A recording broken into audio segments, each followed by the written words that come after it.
देखिएगा, एक class 10th का मैथ की एपी के एक क्वेश्चन है जो 2026 में सब्जेक्टिव में क्वेश्चन पूछा गया है। ठीक है, तो हम कैसे बनाएंगे? तो पहला नंबर तक क्वेश्चन पढ़िए। लिखा हुआ है, यदि किसी एपी के प्रथम 14 पदों का योग 1050 है तथा इसका प्रथम पद 10 है तो इसका सर्वांतर ज्ञात कीजिए। तो हम कैसे निकालेंगे? तो पहले जो जो दिया गया वो लिखिए। तो यहाँ पर लिखा हुआ है, क्या लिखा हुआ है? किसी एपी के प्रथम 14 पदों का योग। तो यहाँ पर लिखेंगे प्रथम, क्या लिखेंगे? प्रथम 14 पदों का योग। प्रथम 14 पदों का योग क्या होगा? तो इसका संकेत क्या होता है? एस ना होता है। जो भी दिया जाता है उसके योग करेंगे, पद जितना भी पद दिया जाता है उसका योग करेंगे तो वो उसका संकेत क्या होता है? एस। यहाँ पर 14 गो पद है तो यहाँ पर लिख देते एस 14 बराबर क्या हो जाएगा? तो यहाँ पर टोटल कितना है दिया गया? 250। ठीक, उसके बाद यहाँ पर कहता है तथा इसका प्रथम पद 10 है तो यहाँ पर लिखेंगे प्रथम पद। प्रथम पद का संकेत क्या होता है? ए ना। तो ए बराबर कितना दिया गया है? 10। उसके बाद यहाँ पर कहता है तो इसका सर्वांतर निकालने के लिए तो टोटल कितने पद है?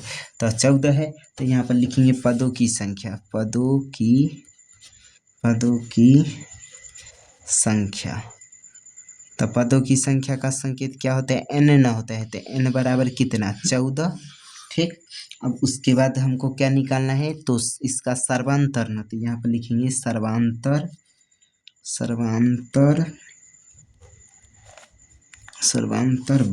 यानी सर्वांतर डी होता है तो डी बराबर व्हाट। तो हम कैसे निकालेंगे? एक फार्मूला होता है, आपको पता होगा, एस एन बराबर क्या होता है? एन बट्टा 2 इंटू में क्या होता है? 2a प्लस में n माइनस में 1 इंटू में डी, यही ना फार्मूला होता है। तो यहाँ पर एस है तो हम क्या लिखेंगे? नहीं, एस एन का मान कितना दिया गया है? तो यहाँ पर तो देखिए, तो एस एन का मान कितना दिया गया है? एस, यहाँ पर एस 14 है ना, इसका मान कितना है? 250 बराबर में एन का मान कितना है? 14 गो टोटल है ना पद।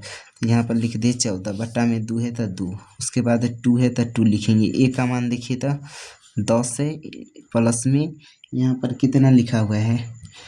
n minus 1।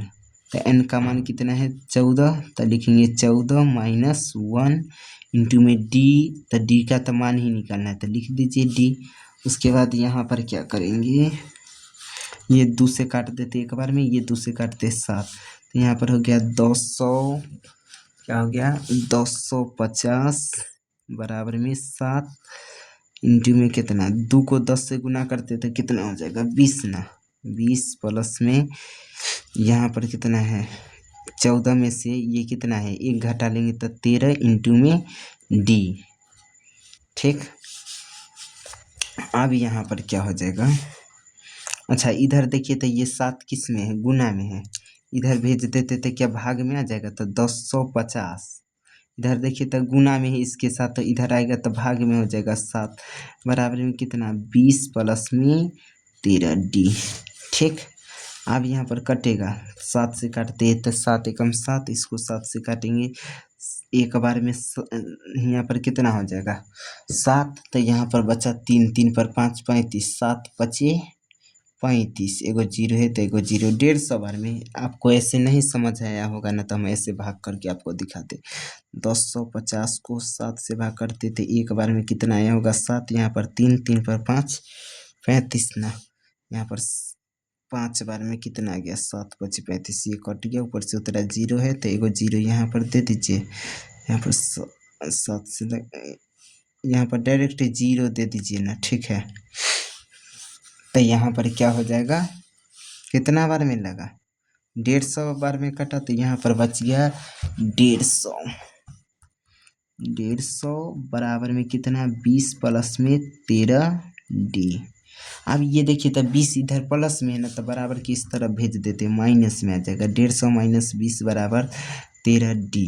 तो यहाँ पर कितना आ जाएगा? 130 बराबर में कितना? 13 डी। इधर क्या करते हैं? ये 13 को उस तरफ भेज देते हैं तो 130 बटा में कितना? 13 बराबर में कितना? डी उधर बचा एक बार में 13, एक बार में 13, एगो शून्य है तो एगो शून्य दे दीजिए, यानी 10 बराबर में डी। तो यहाँ पर हम लिख सकते हैं, इसीलिए डी बराबर कितना 10, यानी सर्वांतर, यानी डी ही न निकालना था, डी का मान निकालना था, यानी सर्वांतर बराबर कितना 10 आ गया। एक बार फिर से क्वेश्चन देख लीजिए, और इसका आंसर कितना आ गया, सर्वांतर यानी 10 आंसर। क्या दिक्कत है?